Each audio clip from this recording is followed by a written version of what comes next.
Assalamualaikum warahmatullahi wabarakatuh. Selamat pagi adik-adik, selamat pagi untuk semuanya. Dan yang kita bahas kali ini untuk alternatif judul skripsi kita berhubungan dengan saving behavior pada generasi Z. Kenapa ini penting? Karena ini dari misalnya di alinea awal kita ungkap sumber dari rri.co.id yang ungkap bahwa generasi Z itu memang terkenal sebagai generasi yang boros. Artinya itu sebenarnya mereka itu royal tapi identik dengan boros. Yang kedua, kita ungkap juga mengenai artikel dari CNBC Indonesia yang nyatakan bahwa generasi Z yang sudah bekerja itu cepat sekali menghabiskan uangnya untuk berbagai kepentingan-kepentingan. Artinya itu bahwa mereka itu juga cenderung boros dalam belanjakan uang hasil gaji dari pekerjaannya. Dua artikel yang kita tulis tadi cukup mengantarkan kita untuk masuk ke variabel saving behavior pada generasi Z. Intinya bahwa penelitian mengenai saving behavior generasi Z itu layak dilakukan. Dan dari dua artikel itu terindikasi ada perlunya edukasi saving sejak usia dini, sebagaimana penelitian yang disusun oleh Sawukir tahun 2025 dan Saleh DKK tahun 2024. Kedua penelitian ini intinya sama, bahwa memang sangat perlu edukasi untuk menabung sejak usia dini untuk kesejahteraan generasi Z di hari nantinya. Nah, disadari bahwa memang susah untuk bisa membangun edukasi menabung pada generasi Z. Makanya itu sekarang ini berkembang istilah soft saving.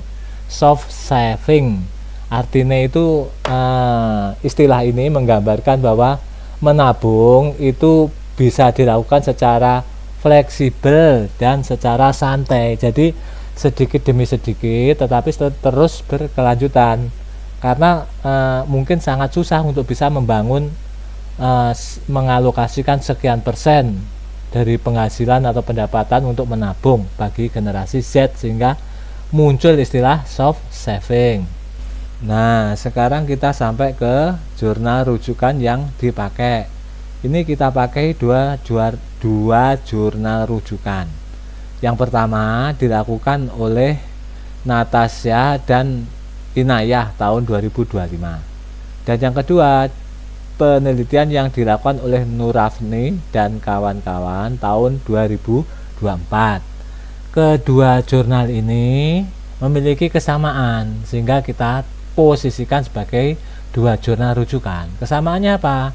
Sama-sama melibatkan saving behavior yang dipengaruhi diantaranya oleh financial literasi dan materialism.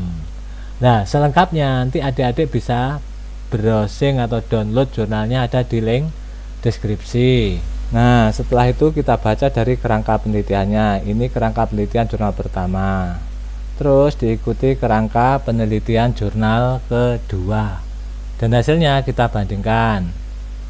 Berdasarkan hasil penelitian di jurnal pertama, financial literasi berpengaruh signifikan terhadap saving behavior. Tapi tidak demikian halnya dengan penelitian yang kedua. Financial literasi ternyata tidak berpengaruh signifikan terhadap saving decision. Meskipun di sini variabel terikatnya untuk jurnal pertama itu saving behavior, untuk jurnal kedua saving decision, tapi kalau adik-adik cek dari indikator untuk kedua variabel ini di kedua jurnal itu sama intinya. Jadi nanti adik-adik bisa cek indikator-indikator kerangka penelitiannya itu di jurnalnya dan ada di link deskripsi. Jadi untuk nanti menjadi lebih jelas. Nah, untuk temuan-temuan lain nih, materialisme sama, dua-duanya tidak memiliki pengaruh. Tapi di jurnal kedua itu ada penambahan financial behavior dan financial attitude, sedangkan di jurnal pertama itu financial inclusion. Nah, yang mau kita baca dari sini ini mengenai adanya kesenjangan atau gap mengenai pengaruh finansial literasi, kenapa di jurnal pertama dinyatakan berpengaruh, tapi di jurnal 2 tidak berpengaruh? Padahal kedua penelitian ini sama-sama dengan objek generasi Z. Nah, demikian juga dengan lokasi penelitiannya di kota yang sama. Jadi nanti adik-adik bisa cek di metodologi penelitian kedua jurnal ini.